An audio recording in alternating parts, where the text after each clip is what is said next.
Je vais la prendre en commençant par une déclaration pour expliquer mes applaudissements quand M. Diallo a donné confiance à tous ceux qui ont participé à la déclaration pour interpréter ce qu'il y avait dans l'air. Comme d'habitude, pour les amis sénégalais, il a été trop généreux, car en fait, j'ai fait une erreur dans la deuxième puce.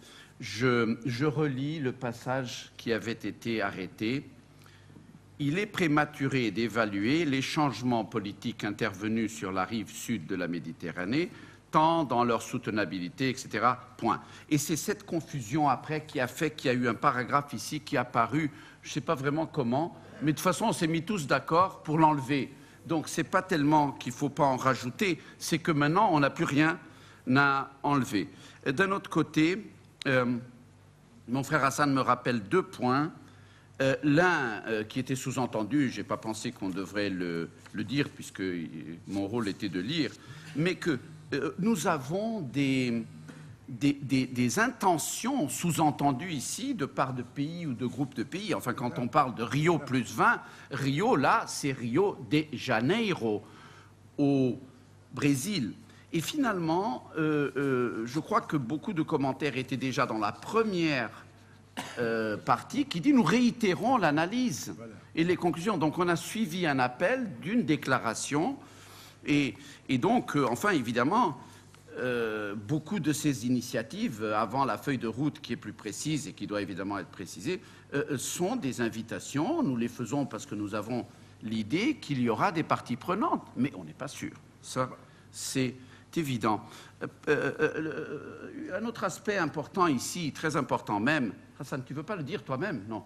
Les pays à double façade. Il y a des pays à double façade qui se sont exprimés, le Canada, les États-Unis. Il y a beaucoup de cas de confins. On n'a pas voulu en parler. C'est pour ça qu'on est parti de la mer vers la terre. Ça, l'océan Atlantique, on sait ce que c'est. Mais il est évident que l'océan, des fois, c'est de la mer vers la mer. Bon, ben ça, on n'a pas trouvé que ce soit notre sujet. Permettez-moi, en terminant, vous remercier la confiance, malgré les erreurs que vous avez témoignées de tout ce travail, mais je reviens sur un proverbe qui a été énoncé, un proverbe africain qui a été énoncé par le représentant du président de la Banque africaine de développement. Eh bien, au Portugal, on a un proverbe semblable. Je ne vais pas dire quelle est l'influence, bien évidemment. Celui qui veut, va. Celui qui ne veut pas, envoie. Quem quer vai, quem não quer manda. Alors nous, là, on veut tous. Et ça, pour moi, c'est l'esprit de Skirat. Merci.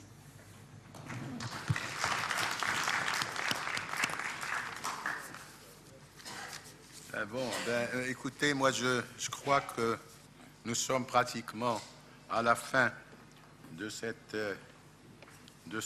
des travaux de ce forum. Je voudrais dire juste un mot. Cette idée de l'Atlantique est une idée à laquelle je crois.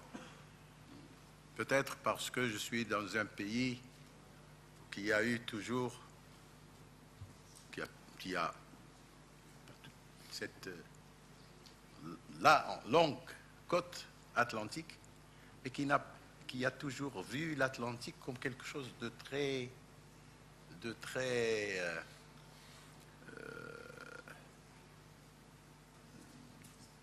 difficile, mystérieux.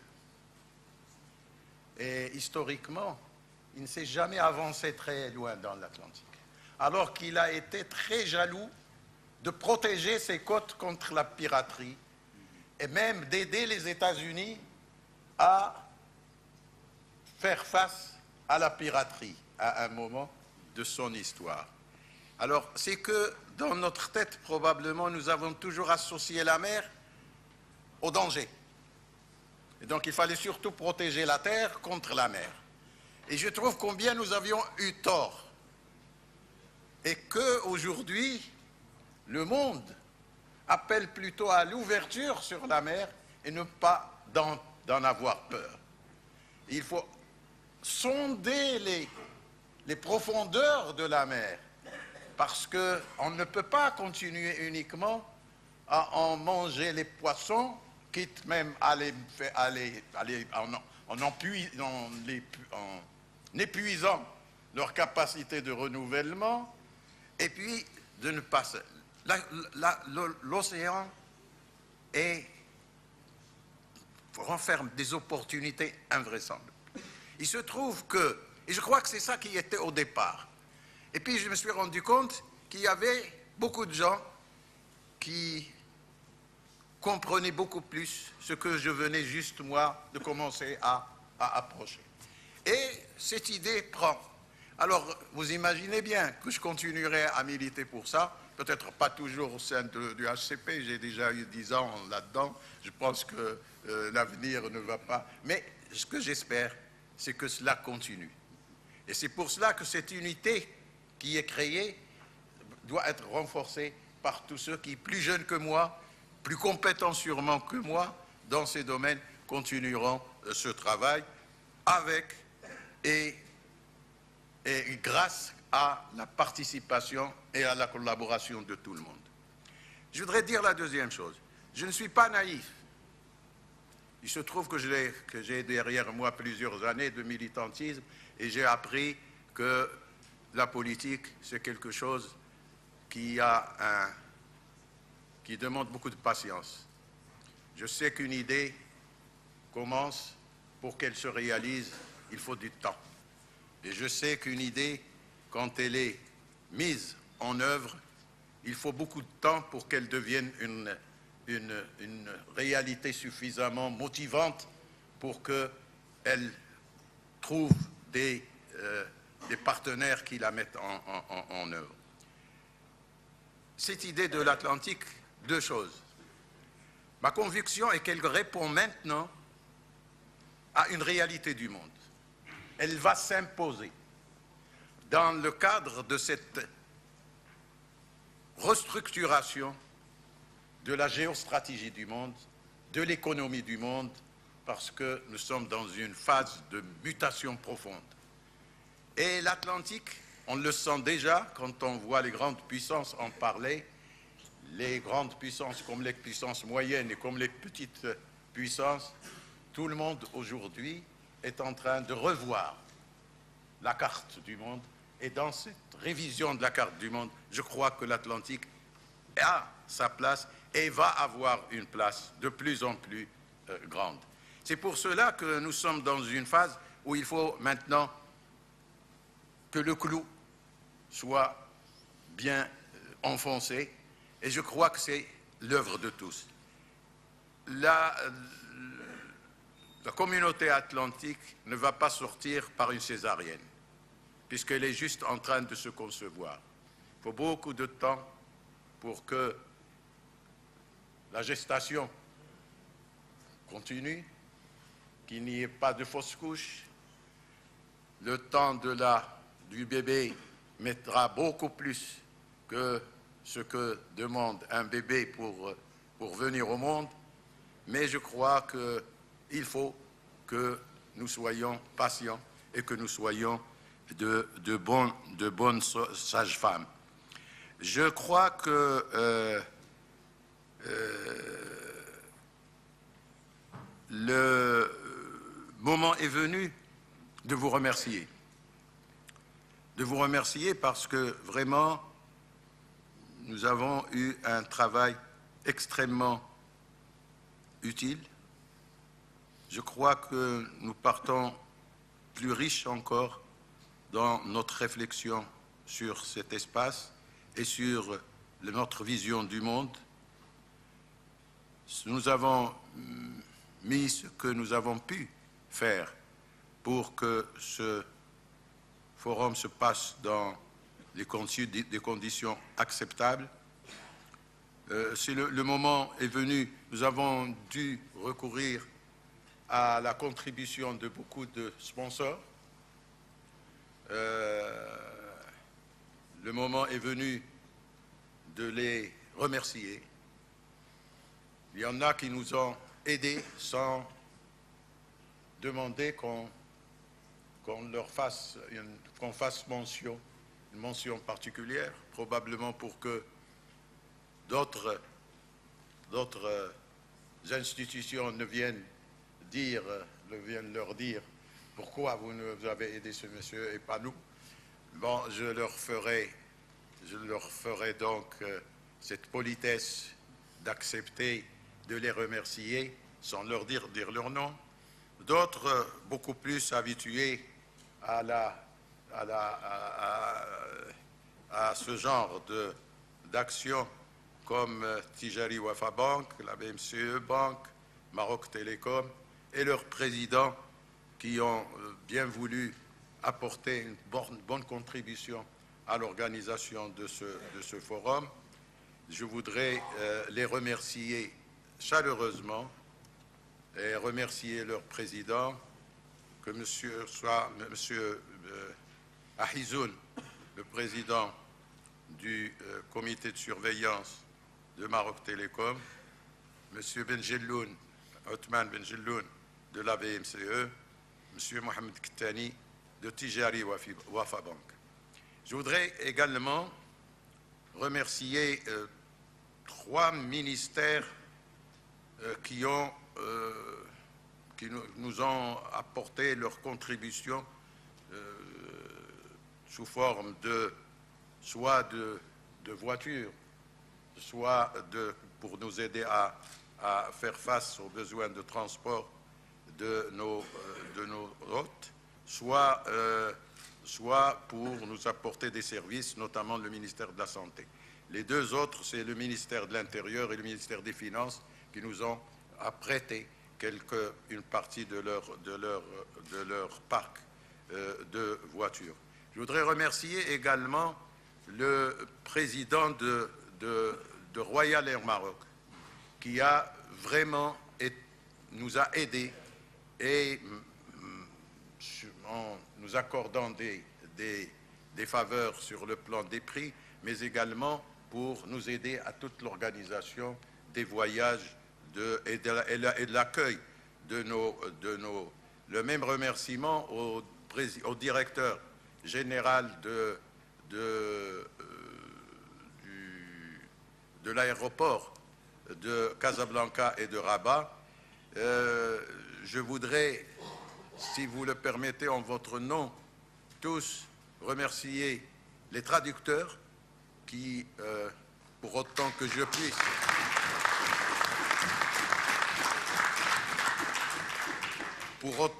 puisse en juger par les rares moments où j'ai pris les écouteurs, mais qui ont fait un excellent travail. Je voudrais également remercier les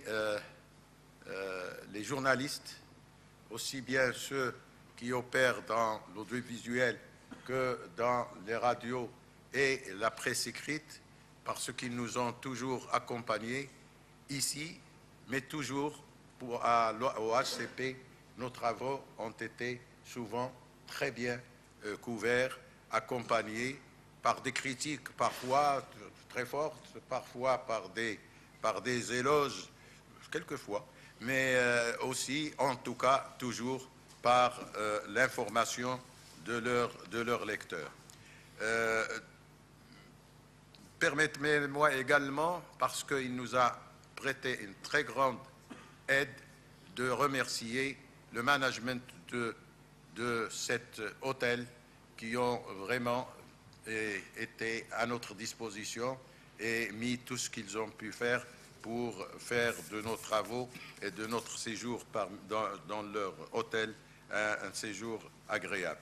Je voudrais enfin vous dire que ces travaux sont déjà sur aussi bien les travaux du forum, du premier forum de Skhirat, que les travaux de ce deuxième forum sont déjà sur le site du HCP, qui est un site dédié à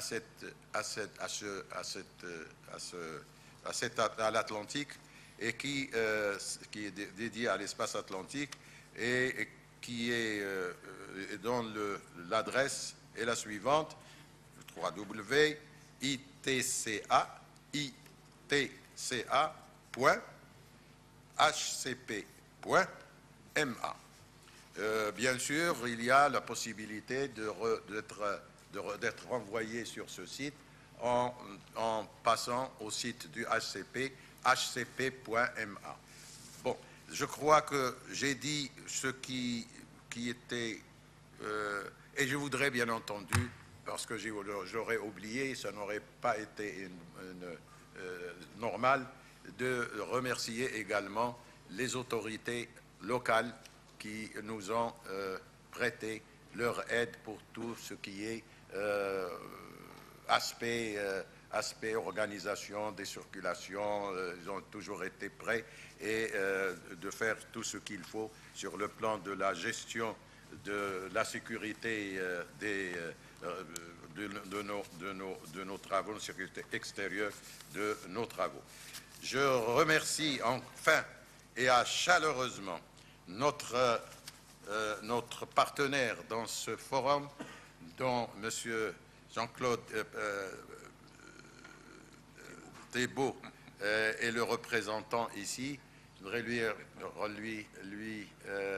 renouveler l'expression de mon amitié et de l'amitié du Maroc, et bien entendu tous ceux qui ont participé à la rédaction de cette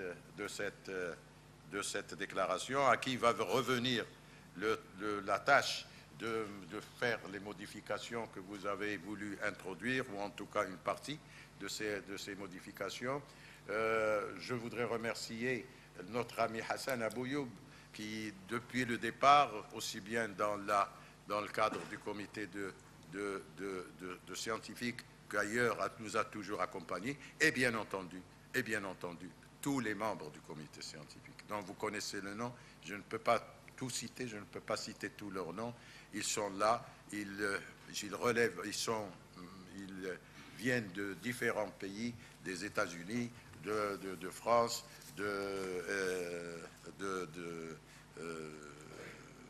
ou encore de plusieurs pays, du Canada et d'autres.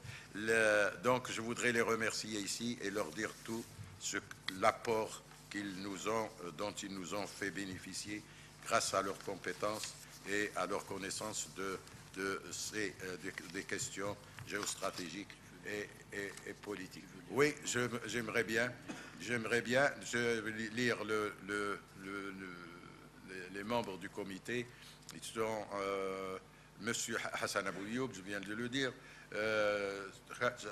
Jao Marquez de Almeida, notre ami très sympathique, mais qui vient de m'apprendre qu'il allait bientôt aller en Angleterre. Je vais donc quitter un petit peu le cadre de nos partenaires. Monsieur Nasser Benjelloun, qui est un ancien ambassadeur marocain, qui a été pendant longtemps responsable qui était ambassadeur du Maroc à Genève Monsieur Pier Giorgio Cherubini, l'ambassadeur d'Italie au Maroc, qui avait été délégué par Madame Marta Dasso, Monsieur Thomas J. Callaghan, responsable des publications du Washington Times, Monsieur Jean Dufourc, Monsieur l'amiral Jean Dufourc. Voici un homme qui nous a tout le temps aidé, qui a beaucoup contribué, qui a beaucoup donné de son temps pour nos travaux, aussi bien sur l'Euro-Méditerranée, sur l'Afrique, sur le Maghreb. Il était toujours là et il nous a toujours apporté tout le fruit de son expérience.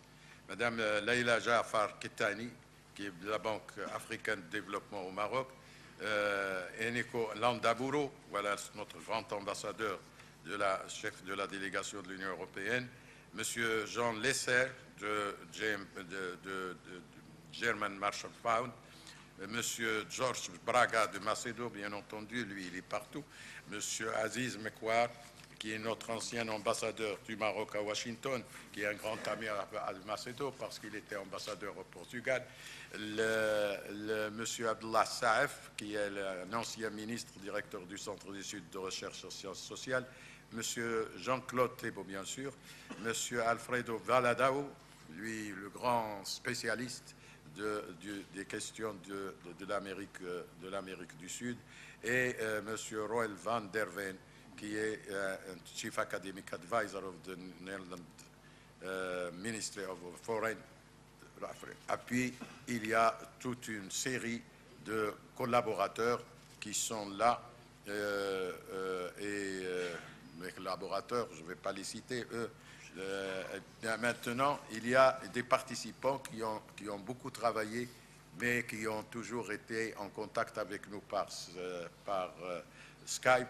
Notre cher ami Victor Borges, monsieur, bon, j'ai déjà cité Brunel, Dorval Brunel, Xavier Guilou, qui ne connaît Xavier Guilou, qui est un homme de producteur d'idées et de réflexions souvent très originales. Monsieur Dan Hamilton, qui est le directeur du Centre de Transatlantic Relations, qui travaille avec Johns Hopkins University. Et puis, monsieur Enrique Iglesias, qui travaillait avec nous directement ou par l'intermédiaire de ses collaborateurs. Et enfin, beaucoup de contribuables par mail que je ne peux pas vous citer parce que nous avons une question de temps. Il reste tout simplement de vous dire oui, Mario Pezzini de l'OCDE. Oui, Mario, oui. C'est un ami et bon, on est tout le temps ensemble dans des travaux avec le centre de développement de l'OCDE. Donc, c'est vous dire qu'il y a beaucoup de monde qui nous ont apporté leur contribution. Je veux simplement vous informer tous les participants qui ont reçu une invitation, qui sont tous ont reçu l'invitation de M. Louali de Rabat pour leur dire qu'ils sont invités par Louali de Rabat à un dîner ce soir dans une maison typiquement marocaine qu'ils auront la possibilité dont ils pourraient admirer un petit peu l'architecture et l'originalité. Voilà, mille merci pour tous les participants. Merci à tous. Nous sommes habitués un petit peu à vous, mais il faut bien partir.